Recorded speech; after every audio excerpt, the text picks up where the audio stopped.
bu ko defee ñu ñëw sa biir kër daal di lay fotol sa kër wala sa terrain wala sa appartement wala sa studio si ay photo yu leer nañ ak ay vidéo yu doy waar daal di koy posté si sunu page bii di Social Shopping Immobilier bu ko defee yéen ngeen woote ci 77 417 77 40 wala 33 835 08 67 ak Social Shopping Immobilier.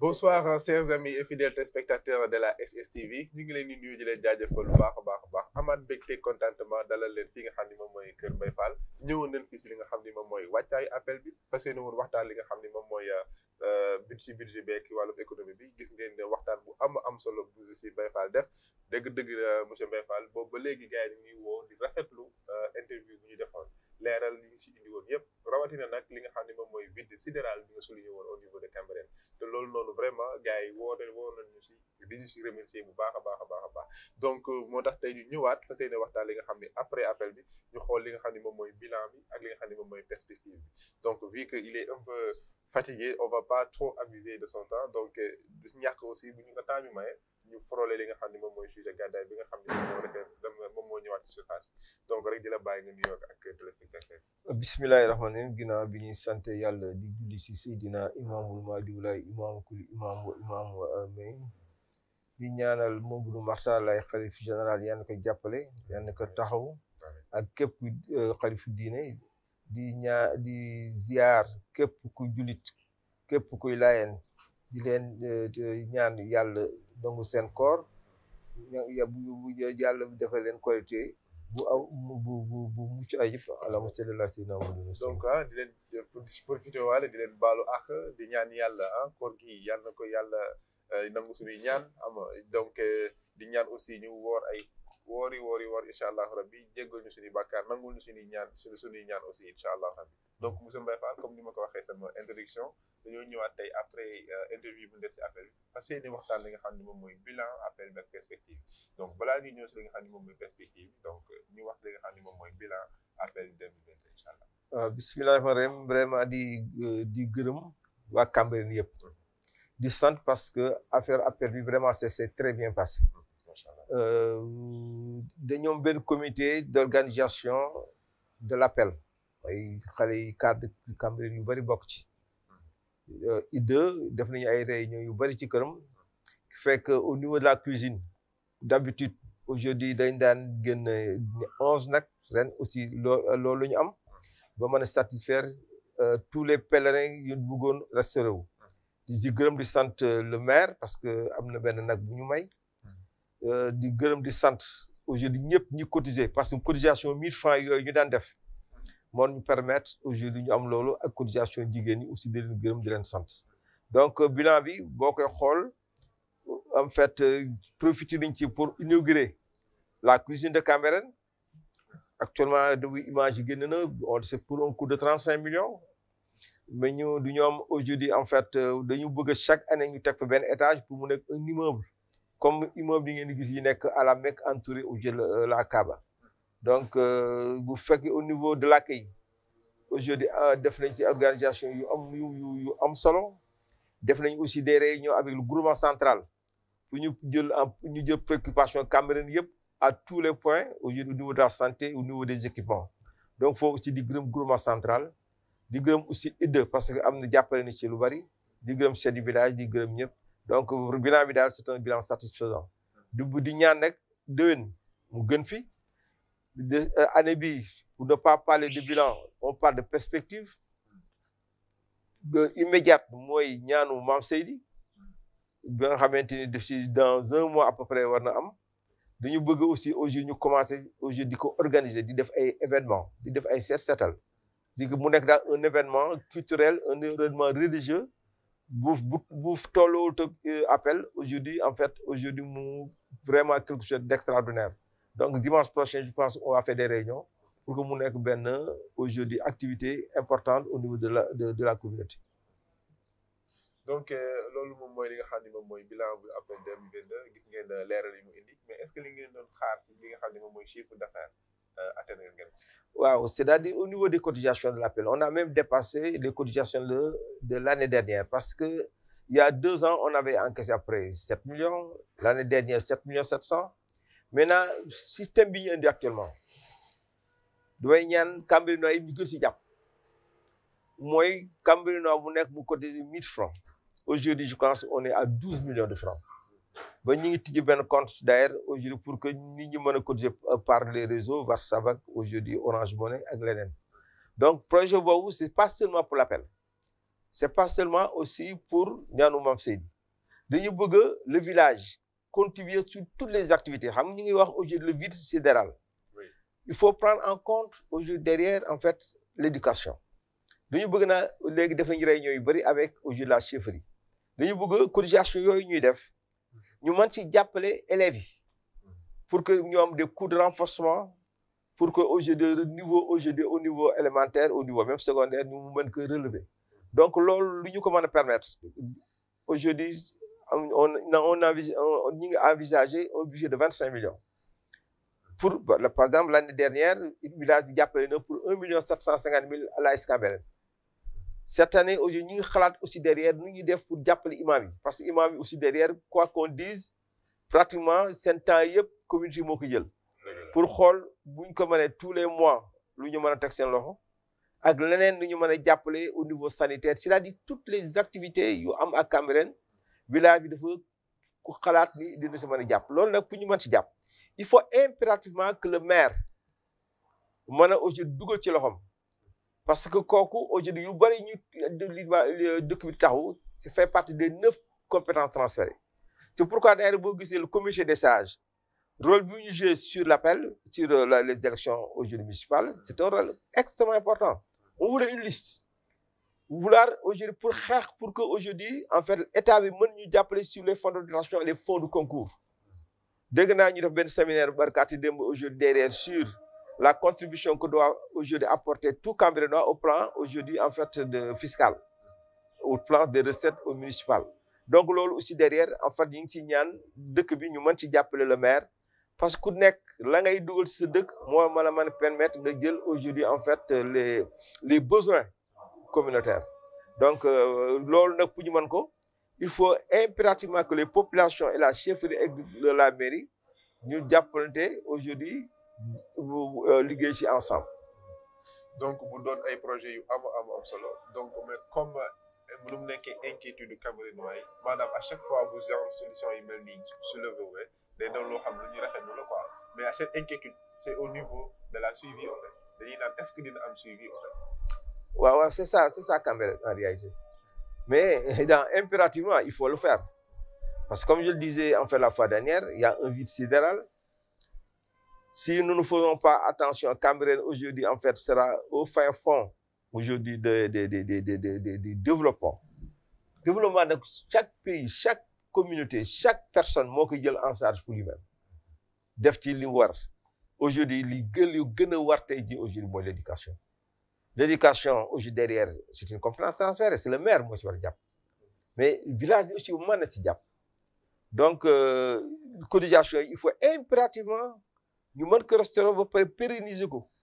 C'est ça qui nous permettra aujourd'hui de prendre en charge tous nos besoins au niveau en fait religieux et puis en même temps au niveau communautaire aujourd'hui jàppale aujourd'hui les populations qui en auront besoin. Donc mu doon lu am solo parce que boo amee seetlu jeunesse bi léegi surtout ma jeunesse bu Cambérène dañoo déconnecté aussi li nga xam ne moom mooy système éducatif maanaam ñoom farataalu li nga xam ne moom mooy jàng bi. da ngay gis koo xam ne day jékki-jékki rek nga dégg ko mu ne moom bàyyi naa jàng wala maa ngi def leneen mu nekk loo xam ne perte la au niveau du village de Cambérène donc mu nekk loo xam ne leer yi am solo la donc mu doon projet boo xam ne certainement jeunesse bi rek la concerné wala aussi ça concerne ñi nga xam ne tey jii nii am na diplôme wala bëgg am ay embauchement wala. waaw c'est-à-dire boo xoolee éducation c'est organisé au niveau de chaque état. Il y a l'enseignement supérieur, l'enseignement secondaire, l'enseignement primaire. boo gisee état di mettre plus de 40% du budget de son budget au niveau de l'éducation c'est parce que dafa bëgg aujourd'hui am des ressources de qualité parce qu'on est dans un pays compétitif Quand vous regardez aujourd'hui l'organisation du travail, ça se fait au niveau des entreprises. Ce qu'on appelle Stakhanov, Ford, Fayol. Pour qu'aujourd'hui, nous atteindre des perspectives avec une productivité, une rentabilité au niveau de l'entreprise. Il faut une organisation. Mais tout repose sur l'homme.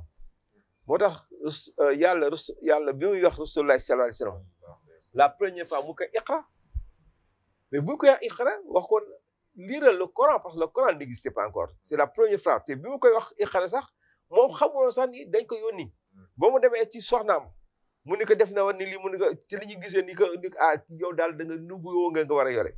Donc tout repose sur le savoir. Le savoir, c'est l'apprentissage, c'est l'enseignant. Puis bu ko aujourd'hui na saxal organisé wu ko, mais tu seras au fin fond aujourd'hui en fait du sous-développement. Quand les gens l'ont compris en 1960, des pays comme la Corée, en sachant bien que les pays développés, c'est la science, c'est la technologie.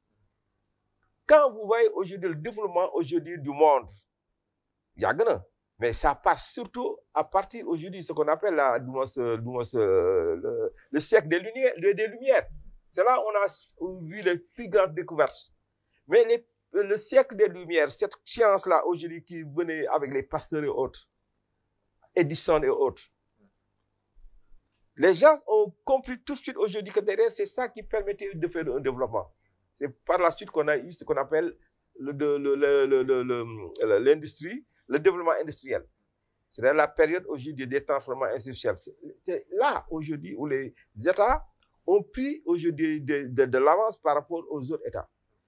Les pays comme la Corée, qui en 1960, la Corée, comme le Sénégal, c'était des pays colonisés. Oui. En 1960, il n'y avait pas un PIB ou un PNB par habitant plus important que le Sénégal.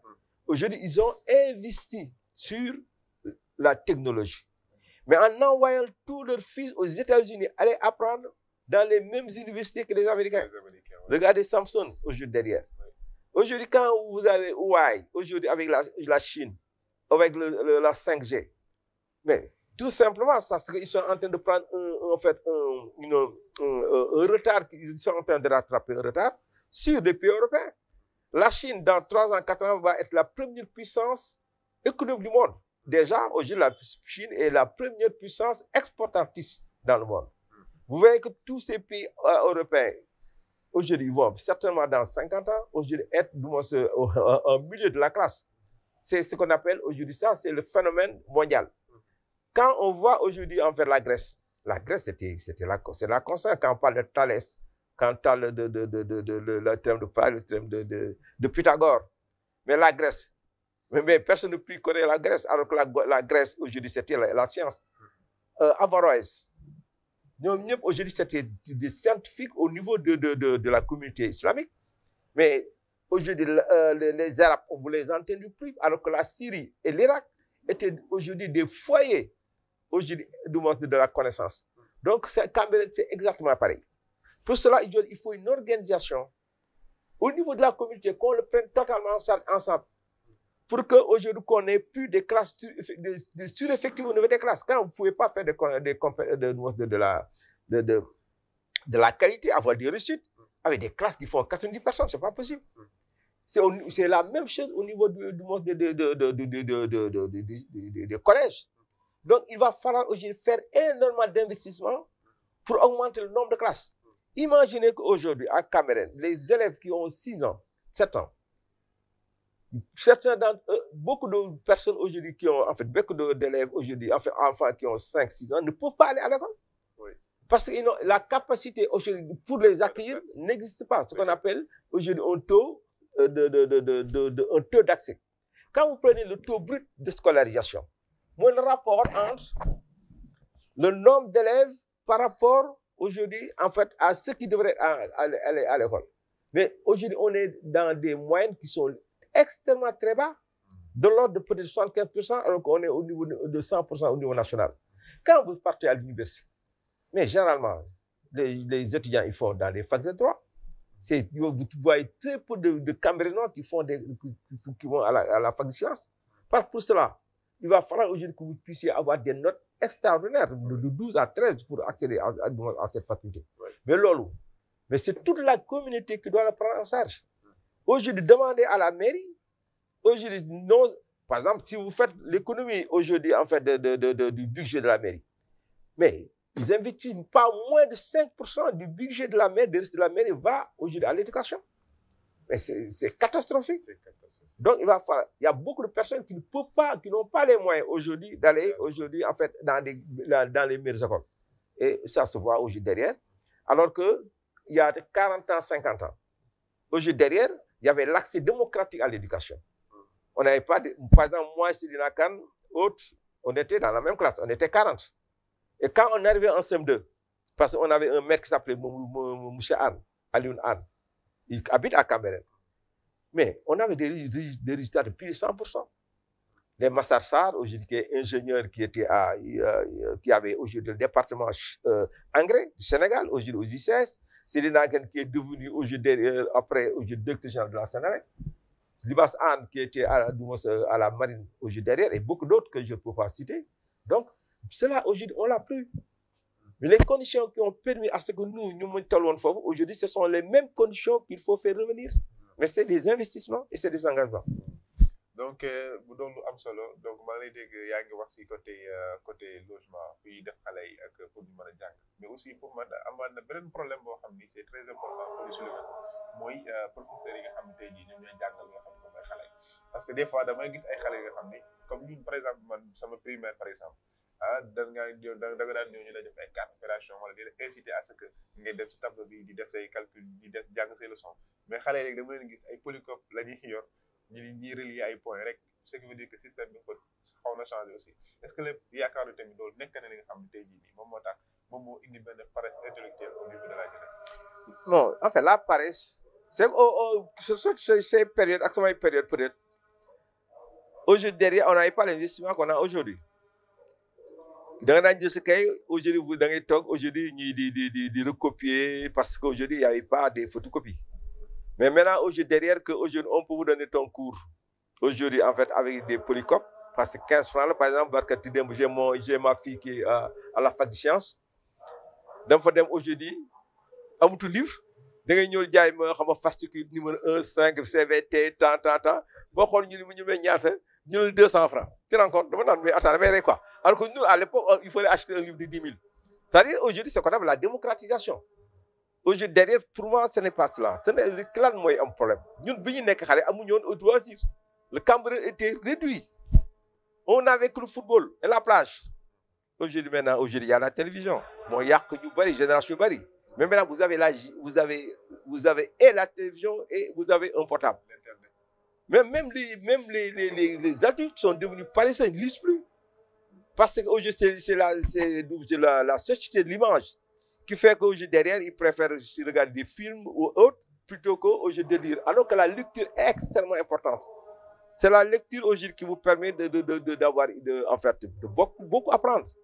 Mais malheureusement, c'est à cause de cela, c'est à cause de l'évolution aujourd'hui, en fait, des médias, que aujourd'hui, derrière, en fait, les gens sont devenus paresseux.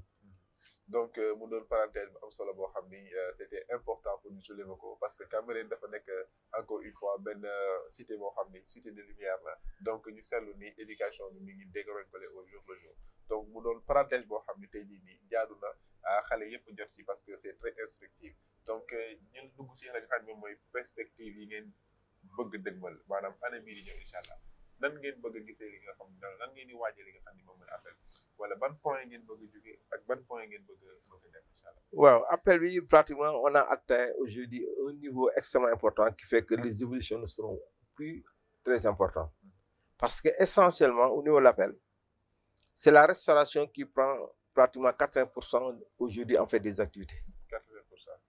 C'est 80% aussi du budget. Appel et Nianou Mam Seydi. Bon. Appel, c'est organisé par le gouvernement central.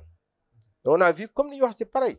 Aujourd'hui, les Calaïens, les Camerounais, ils sont leur nombre est extrêmement faible au niveau du gouvernement central. Alors que le noyau dur du gouvernement central, c'était aujourd'hui les Laïens. On s'en est rendu compte. Donc, on a réuni après une trentaine de cadres pour dire qu'aujourd'hui, il va falloir que nous intégrions aujourd'hui le gouvernement central. Parce que le retard que nous avons au niveau de Cameroun, c'est le même retard que le gouvernement central a. Par exemple, quand vous regardez Aïma, Djenan et tout le reste, quand vous regardez aujourd'hui à Touba ca kanam, je crois, hein, mais c'est des actions aujourd'hui que nous devons aujourd'hui en faire propulser, promouvoir au niveau de notre communauté. Voilà. Pastef, est-ce que dina am Pastef comme li ko suñu mbokk murid yi amee. waaw mais c'est difficile Pastef le mbokk murid ni ñu ko amee mais en réalité mais c'est un esprit aujourd'hui derrière qu'il faut insuffler au niveau des gens c'est tout, hein. Donc c'est pas autre chose. C'est-à-dire les gens il va falloir les emmener à s'intéresser. Mais quand tu toog këram aujourd'hui derrière en fait rien ne bougera. dëgg la donc mu doon loo xam ni am na solo trop donc mu doon loo xam ni il faut mën naa ne ñun tamit war nañ ci am suñu yëf ñu tuddee que peut-être jàmmalaa ci kanam wala peut-être on va trouver un nom pour ça mais c'est important parce que suñu appel la ñu am suñu diine ji la ñu am donc ñoo ko mën a taaral ñoo ko mën a solo yére ba mu rafet donc loolu da ngeen ko prévoir exemple chaque mois la ñuy joxe 1000 francs wala chaque mois 2000 francs. Voilà c'est-à-dire c'est chaque mois 1000 francs ñi ngi def ay effort nag. Parce que au bout de 8 mois, je crois, on a encaissé 12 millions. Mais on nous a assigné aujourd'hui 25 millions. Mais ça va au-delà aujourd'hui du dîner, ça va aussi au niveau du social. Donc, j'en profite puisque de votre télévision pour appeler les gens à ce qu'aujourd'hui, l'île donne Gorgol, bataille 10 000 francs, nous gagnons Gorgol pour nous pérenniser. Donc dégg ngeen appel bi kon gars yi incha allah xool na ngeen si sawara parce que buñ ko defee suñu bopp lañ ko defal suñ ko defee aussi suñu dëkk lañ ko defal suñ ko defee suñu diine lañ ko defal donc mu doon loo xam ni j'invite tout un chacun à vraiment participer à cette quête donc vraiment am na solo loolu comme perspective donc xam naa ni instant bi baat bi xaw na solo mais du ñàkk ni naa la dugal tuuti si li nga xam ne moom mooy si plan gàddaay bi parce que comme ni ko ñi seetaan li nga xam ne moom mooy information yi du jour yi gars yi gis nañ ni sujet boobu commencé waat na refaire surface donc di la bàyyi rek comme que da nga nekk doomu Cambérène da nga nekk koo xam ni dafa sax si xolu waa Cambérène da nga nekk koo xam ni vraiment dañ la estimé lool donc dafay jaadu nga dalal ñi nga xam ne mooy xelu téléspectateur dalal ñi nga xam ne moom mooy xelu ñi nga xam ne moom mooy Cambérène waaye si sujet boobu. En tout cas foofu lu mu ci wax mooy li yàlla wax Rasulullah sallallahu alayhi wa sallam iqra ba ma gisee ni gars yi daal ñu ngi samay tànk et que derrière on est dans un pays de droit mooy ma dem aujourd'hui maîtriser parfaitement ce qu'on appelle le droit foncier le droit de l'urbanisme loolu moom ci génne avant ñaan après ñaan yi gàddaay aujourd'hui mais c'est un bien c'est un terrain boo xoolee aujourd'hui au niveau de la constitution article 7-12 de la constitution le droit de propriété est un droit absolu, un droit fondamental. Il faut le protéger. Donc, c'est un droit constitutionnel. Aujourd'hui, dans le préambule de la déclaration de la Constitution, il se prévaut aujourd'hui de la déclaration des droits de 1789. Il faut commencer. Parce que vous voyez aujourd'hui en Europe, en France, surtout, il y avait ce qu'on appelle les rois et des gens aujourd'hui d'une haute qualité qui disposaient de la totalité des terres. Les paysans aujourd'hui, en fait, en réalité, ils cultivaient pour partager avec ceux qui disposaient des fonds fonciers. Et ça, aujourd'hui, crée aujourd'hui énormément de disparités entre les populations. Il y a des révolutionnaires comme Robespierre, comme tout, en fait, qui sont soulevés pour aujourd'hui casser ce capitalisme qui fait que les paysans ne pouvaient pas disposer de terre. Donc, dès l'article 7 de la Déclaration des droits de l'homme, on dit que le droit de propriété est absolu. Il est au même niveau que le droit des libertés. Moi, le droit à se soigner aujourd'hui derrière. Donc, à partir de là, nous, le président de la République, ne même pas aujourd'hui violer cette disposition aujourd'hui de la protection des droits du sol ou bien des droits fonciers. À moins que ça ne soit d'utilité publique et que mon module un décret d'expropriation vous réparez à juste prix. Maintenant, le même niveau de protection qu'on a mis au niveau des droits de propriété, on y met au niveau du code pénal et du code de l'urbanisme. Pour dire que cette protection est tellement importante qu'aujourd'hui, on considère que quelqu'un a planté ou bien un bâtiment sur le sol d'autrui. C'est l'article 552 du code civil français. De l'article 544 à l'article 790. boo dee l'article 504 dafa naan usus fructus abusus nit ko lu mu am moo ko moom lu ko ci neex def. C'est pourquoi aujourd'hui le code appelle à l'article 552 ni ku tabax ci suufu jàmbur war nga def plantation moo ko on suppose que le propriétaire du sol moo ko moom. Et qu'à ce niveau l'article 555 lui permet aujourd'hui non seulement de pouvoir le faire démolir mais de faire réparation par rapport à ce qu'on appelle une unité de solution. Maintenant aujourd'hui boo ñëwee au niveau du code pénal l'article 423 mooy aujourd'hui occupation d'un terrain d'autrui c'est pénal. Mais il y a une autre disposition au niveau administratif qui est dans la loi 2008-43 et le décret 2009-455 qui dit que ku dugg ci suufu jàmbur boo ko moomul aujourd'hui l'autorité peut faire la démolition. Ce haut niveau de protection fait qu'aujourd'hui il y a ce qu'on appelle un code des obligations commerciales. C'est ça qui gère l'ensemble des contrats et tout le reste. Mais il y a une disposition aujourd'hui qui sont d'ordre public, article 257, 258, qui dit que le droit du sol, le droit immobilier, l'immeuble est tellement important qu'il faut ñu génne une disposition spéciale, ce qu'on appelle aujourd'hui les contrats spéciaux portant sur les immeubles, qui fait que moi, gérer le problème boobu yëpp. Donc, vous avez connaissance de tout cela aujourd'hui derrière. Mais vous n'avez pas besoin aujourd'hui de vous affoler. Le juge, il peut faire tout ce qu'il veut. Mais quand aujourd'hui, il peut te faire condamner, comme ça a été le mien. Mais à un moment donné, vous devez revenir pour dire que M. Fall, c'est ce que le président avait dit la fois dernière. M. Fall, il y a moi aujourd'hui ce terrain. M. Fall, aujourd'hui derrière, nous État, derrière le tribunal, nous avons cette démolition appartenant à autrui. Mais en réalité, c'est le juge qui a fait des erreurs. Mais en fait, est-ce que c'est des erreurs? Parce qu'il y a des erreurs qui sont tellement alimentaires que un juge ne peut pas le faire.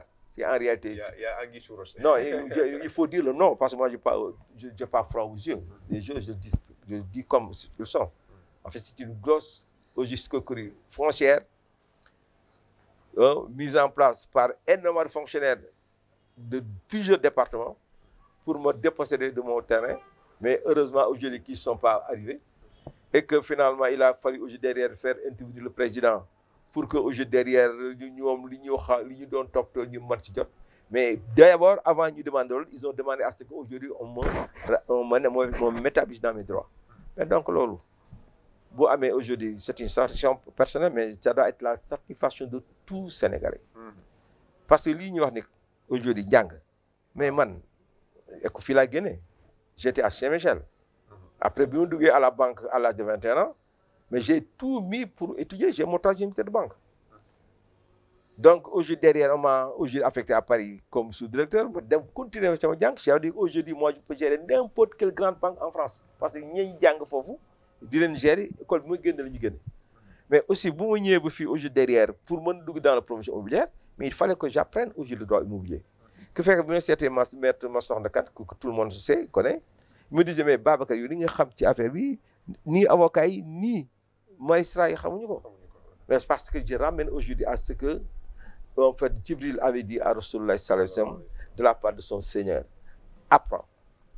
Cet apprentissage aujourd'hui bi ñu wax ni moom aujourd'hui la ñu war a def pour que lépp lu ñu war mën a di dugal mooy man promotion immobilière keneen que lu mu mën dugg mu mën ko maîtriser pour que aujourd'hui mën a sécuriser l'investissement qu'il a pu faire.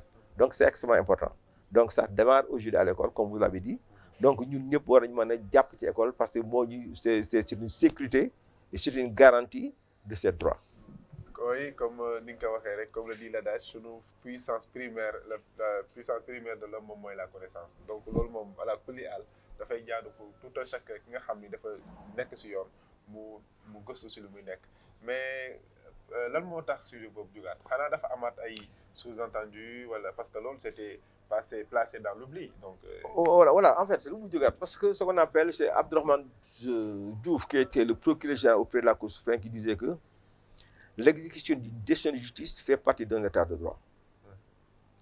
Ça veut dire à partir du moment aujourd'hui que vous allez au tribunal et qu'en première instance, en appel à la Cour suprême, un jugement est rendu, on doit l'exécuter. Quand aujourd'hui le juge, comme Macky Sall disait, mais nous n'y sommes mais M. Fall, le procureur qui n'est pas aujourd'hui derrière mon terrain. Mais ça devait se limiter là. Je leur devais payer 325 millions, mais nous faisons 325 millions. Mais en réalité, depuis 2009, ce n'était pas 325 millions. C'était aujourd'hui les terrains. Bi ñu demee bi ci biir aujourd'hui boo bëggee commencé ñu andi ma ay problème le préfet indi ma arrêté niveau doo fi liggéey bu fi liggéey am problème j'attaque la décision de la Cour suprême. La Cour suprême annule aujourd'hui l'arrêté pour le dire en appliquant l'article 15, je disais la protection. Aujourd'hui derrière, mais mon terrain, il a toutes les capacités et tout le droit de pouvoir faire ses travaux. Il l'annule. Mais c'est ça depuis 2015, 2016. Mais ça doit se limiter à ça. Ils m'ont demandé à négocier. Pour me dire, quoi, M. Fall, est-ce que moi, j'ai quelques terrains, mais c'est l'article 391, la protection encore des droits de propriété, qui dit que vous faites que essence de terrain, mais d'accord, il y a un terrain qui est mais peut-être que nous avons signé, nous avons signé, mais en réalité, ils ne maîtrisaient pas la loi. Contrairement à vous. Bon, ce qui fait aujourd'hui, derrière, il fallait aujourd'hui essayer de faire intervenir le président de la République. En croyant que le président peut aujourd'hui, en fait, déposer quelqu'un. Le président ne peut pas. Le président, les engagements qu'il avait pris là-bas, ils ne peuvent reposer que sur le droit. Pour que man, aujourd'hui, je jotte mes droits, pour que nous, terrain, état dic, ça m'a yonné que pour état men ko jox. Mais est-ce que ce n'est pas plus simple, comme on a fait avec la Cité Tobago? On a déboulé le construction, hein? C'était ici, sur la VDN. Mais on l'a donné à l'aéroport. Mais l'aéroport, aujourd'hui, aujourd'hui, ils sont en train de vendre, aujourd'hui, en fait, le mètre carré 400 000 francs. Mais il faut que les chefs finissent. Les constructions commencent à le faire ça déjà. Oui, bien sûr. Mais nous, nous avons 400 000. Mais pourquoi nous avons fait pourquoi nous avons fait bu dee ñëw non mais jox leen ci sa terrain mais pourquoi on ne cherche pas à le donner ailleurs? C'est parce que mon terrain aujourd'hui c'est sur la VDN. C'est des terrains qui sont déjà viabilisés. Le matériel pour faire la viabilisation, électrification, addition d'eau à l'eau, mais c'est facile. Parce que si on le donne quelque part ailleurs, mais ça nécessitera des centaines de millions d'investissements pour y habiter, alors que moi j'ai tout ça. Donc c'est pour profiter immédiatement. On me propose aujourd'hui quelque part où je devrais faire les mêmes travaux que j'avais fait sur Gadaï. Mais je suis obligé d'accepter. Pourquoi? Parce que c'est un terrain que j'ai acheté en 2003. Et les gens sont là.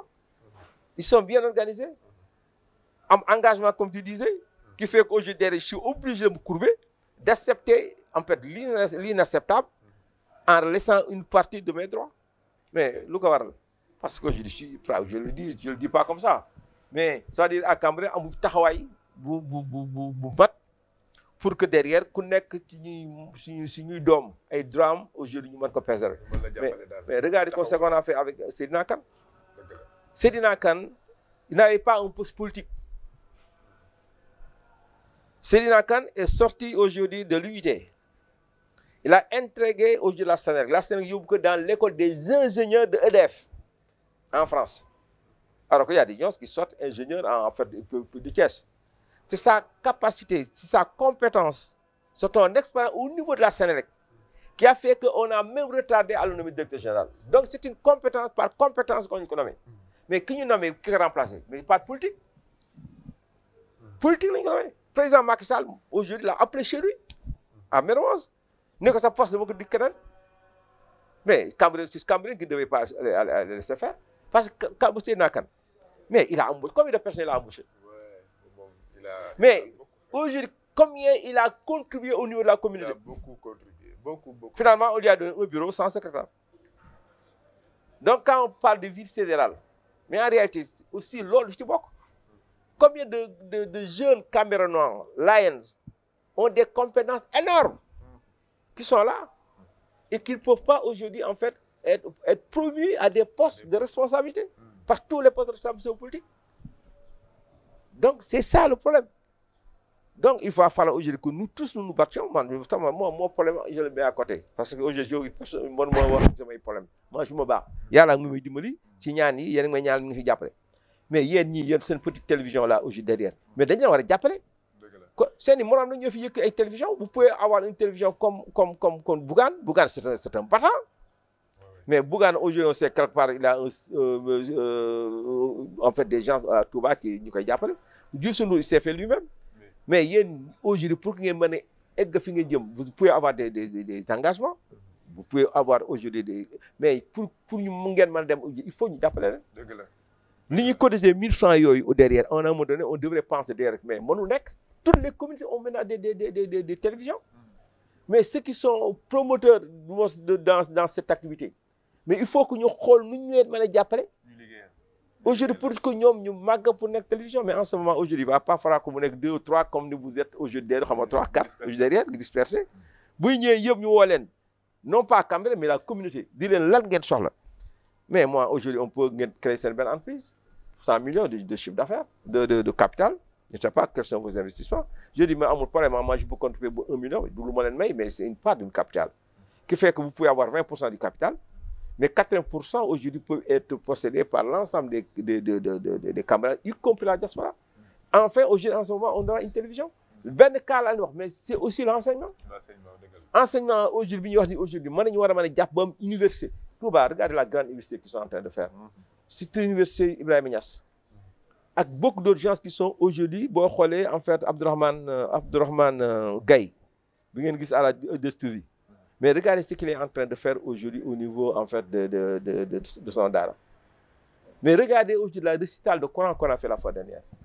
Mais ça nous appelle, nous, Camerounois, à pouvoir faire un dara moderne, parce que c'est un financement qui est disponible au niveau de l'éducation nationale.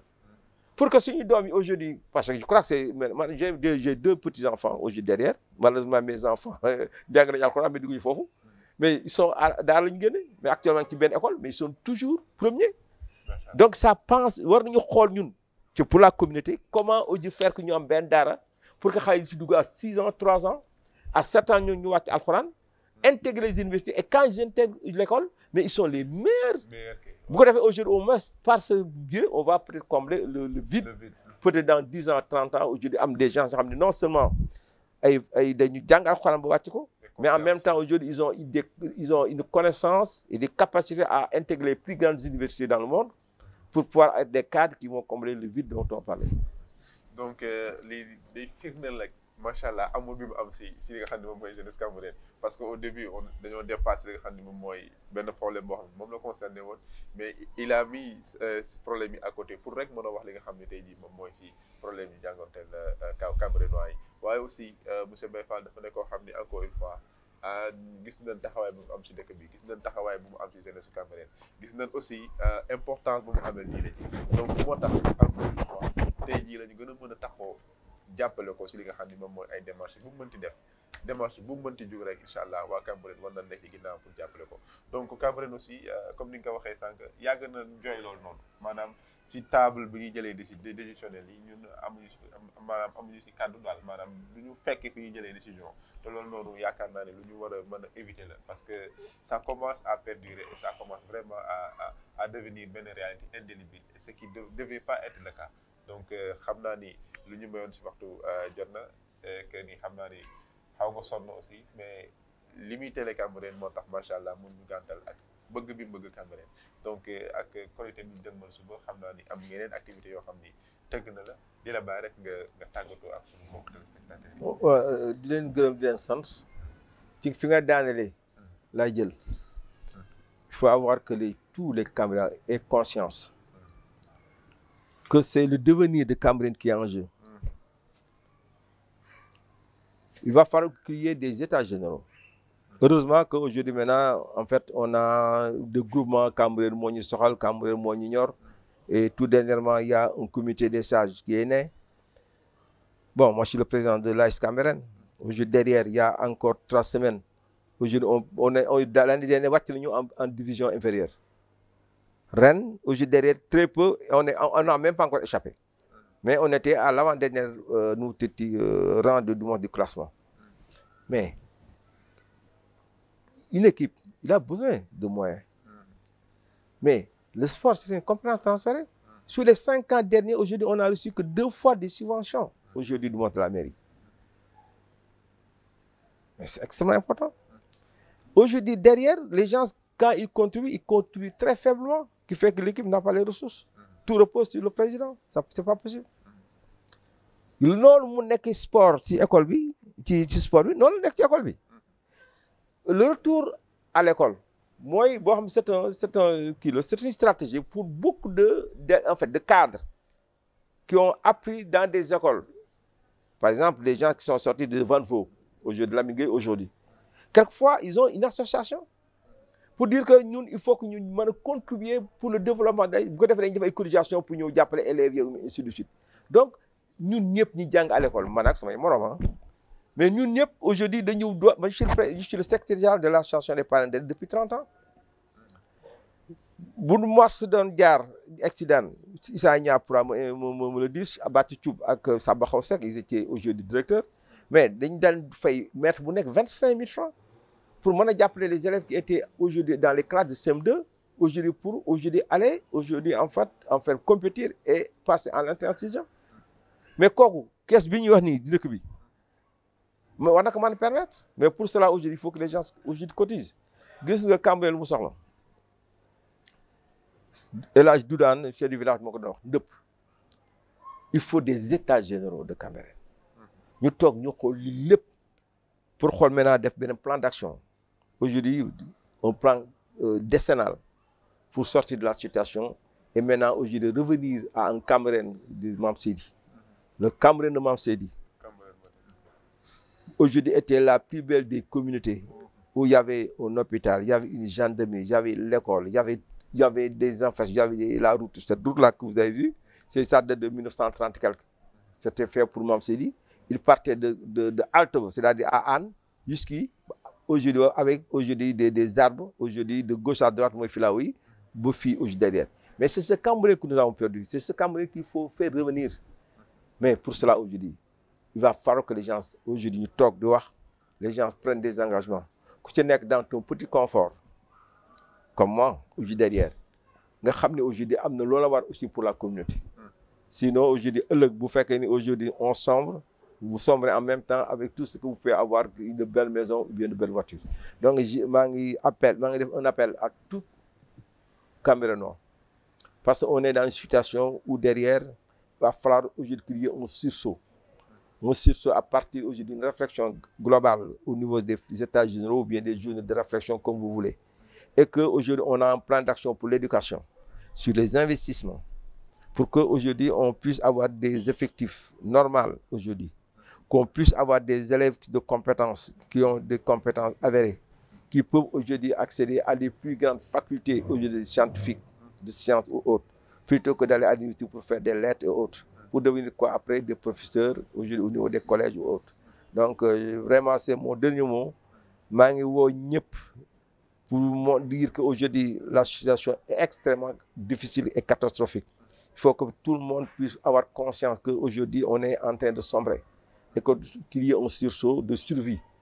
Vraiment di leen gërëm di leen sant allahumma salli ala sayyidina Muhammad. donc jërëjëf monsieur Mbaye Fall encore une fois di la jaajëfal si dalal bi ngi dalal xam na ni ñëpp xam na ni amoo jot macha allah mais encore une fois du ma taay ci di ko wax amour bi nga am si Camerounois yi moom moo tax rek nga dalal ñu tey jii nii donc dégg ngeen li mu wax mu doon ay conseils mu doon ay remarques yu mu soulevé yoo xam ne dafa am solo c'est-à-dire ñu éviter suñu inconscience mu dem ba nekk benn réalité indélébile te booboo bu fekkee dafa dem ba nekk benn réalité boo xam ne mënatuñu ko dindi loolu suñu pertement lay doon donc ñun ñëpp nañu takku nañu booloo jëm dëgmal si li nga xam ne moom mooy à la quête du savoir à la quête de la connaissance et aussi ñu jàppale suñuy ndaw à ce que ñu mën a promouvoir ñu mën a exalter li nga xam ne moom mooy seen i potentiel donc yaakaar naa loolu mooy message bi nga xam ne moom mooy message du jour bi donc di profiter waale si occasion bi di leen souhaiter une excellente fête de Korité di ñaan yàlla ñu fête ko ay ati at donc lu si waay ñaan yal na ko yàlla nangu lu si waay bëgg yàlla na ko suñu borom def donc di leen jox incha allah dig daje si beneen